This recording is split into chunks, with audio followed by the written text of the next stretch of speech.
The Human Security Officer, Part 27. The nebula approached the collection of vessels. They floated near the station ominously. It became ever clearer that their purpose was solely combat. Their hulls were angular in some places and bowed in others to encourage ricochets. The thick metal of many showed scoring of various kinds. Not one of them was without weapons. Missile pods and autocannons were abundant. All of them boasted bays filled with fighter craft. The larger ships supported a single large forward-facing cannon, and the largest ship, the one currently docked with the station, was equipped with two. Everyone on the bridge of the nebula made note of the weapon systems locking onto their ship. They never fired, of course.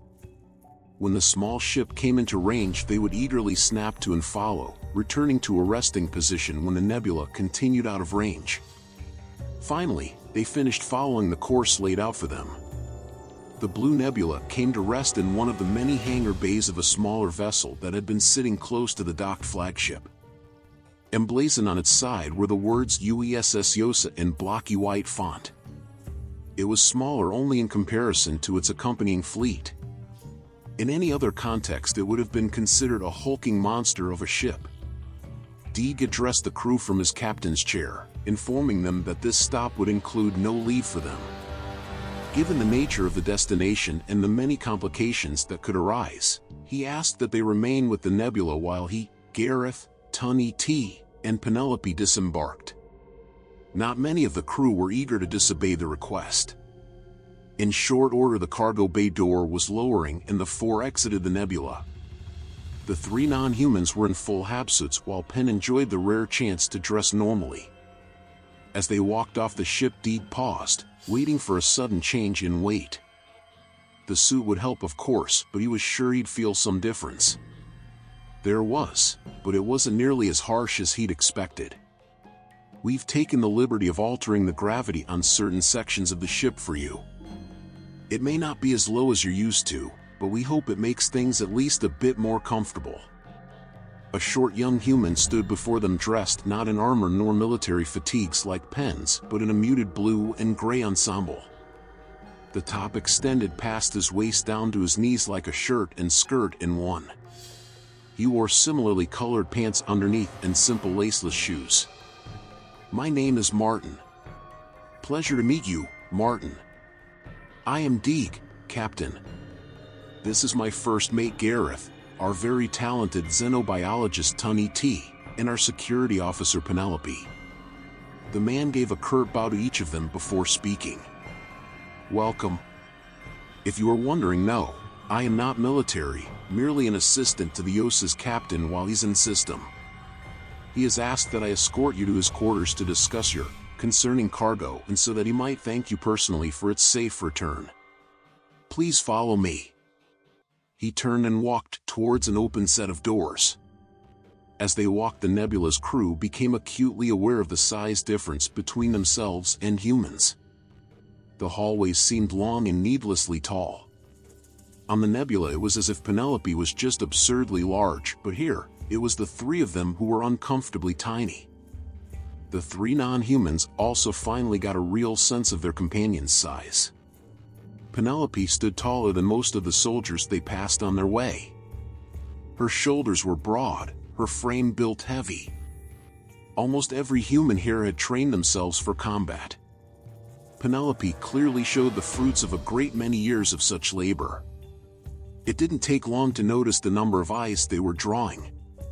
At first, Deeg thought it was because they were so alien to the humans, but over time, he noticed their attention fell entirely on Penelope. Soldiers relaxing in bunks would scramble to their doorways. Pairs or trios walking the opposite way would stop, eyes wide. He began to notice many whispering to each other as the group passed. He did his best to pick up their words. "Captain Astor." "No way." "Telling you." "Scylla." A brazen few even pointed. Gestures that promptly ceased when Penelope cast a glare their way. This all came to a head when the party reached an intersection. Deeg could hear what was coming down the hallway to the right before he saw it, heavy-booted footfalls. As their group came into the intersection, a loud voice yelled a command. "Excalibur! Halt!" A bald fist came up. The man shared a physique like Penn's. Though the armor he wore might have been assisting him, he was tall and intimidating. He stood at the front of 5 others. They were all armed and wore armor nearly identical to the set Penn had worn on Raxia, if altered and personalized somewhat. They all stood with an aura of confidence, but not one of them moved an inch once the man's fist came up. The man stood suddenly at attention and his fist turned to a salute. "Oh, Captain Connolly, it's not necessary for you to salute me, I'm merely the assist-dash." "An honor, ma'am." The captain held the salute. "I'm sorry, but Martin seemed confused. "Braden Connolly, ma'am, captain of Fire Team Excalibur." "Excalibur, this is none other than Captain Penelope Astor of Fire Team Cerberus." He still held the salute. Martin was experiencing a lot, but doing so silently. "Ex-captain. And please, no saluting." Excalibur's captain hesitatingly put his hand down. Another piped up. "Scylla in the flesh. I guess it really is a lot of talk. Everyone made you out to be some demon, but the man to Connolly's right spoke." He had a boyish look to him. A freckled face and dark auburn hair framed light green eyes. He stood with his arms crossed and a snide mask across his face. He was a full head shorter than Penelope. "Kenneth O'Brien. I'm just saying, she doesn't look like anything special." Connolly shot an icy look at his subordinate. O'Brien opened his mouth as if to continue, but paused and thought better of it. "My apologies, ma'am. He's new and fucking stupid.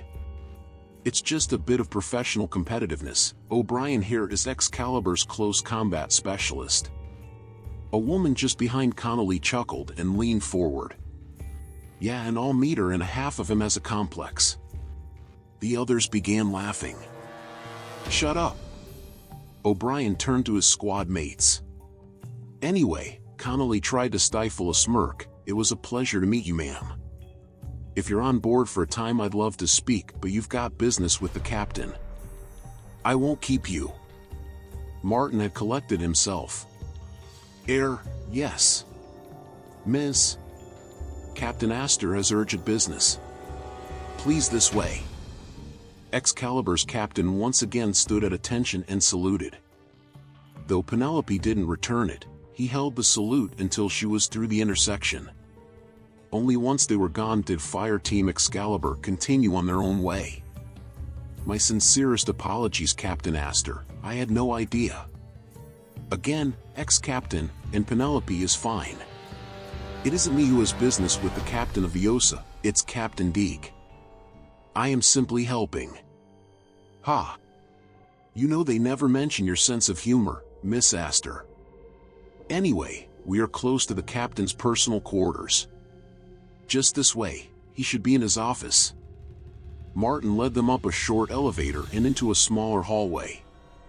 In contrast to the rest of the ship, it was adorned in a small amount of professional finery. Banners adorned the walls and a few potted plants sat on glass console tables. At the end of the hallway was a closed door. Their guide moved quickly down the hall and tapped a button on the door console. "Captain? Your guests are here." A light tenor voice came back through the speaker. Familiar to Penelope. "Excellent, thank you, Martin. Send them in, please." Martin slid 2 fingers across the door console and the door opened. He stood aside, bowed his head, and held his hand out, motioning for them to enter. Their guide did not follow as they made their way into the room and the door slid shut behind them. It was a smaller room, relatively speaking. Their host sat facing them behind a metal desk on the other side of the room from the door. 2 more doors stood close to their right and left. There wasn't much else to speak of. The room was exceptionally tidy in that empty kind of way.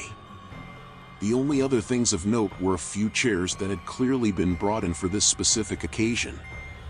Captain Deeg, Gareth, Tunny T. It's a pleasure to meet you all. Pen, it's nice to see you again. Penelope couldn't bring herself to move a step further. Samir, what are you doing here? Captain Samir, of the UESS Yosa. Then where's Cerberus?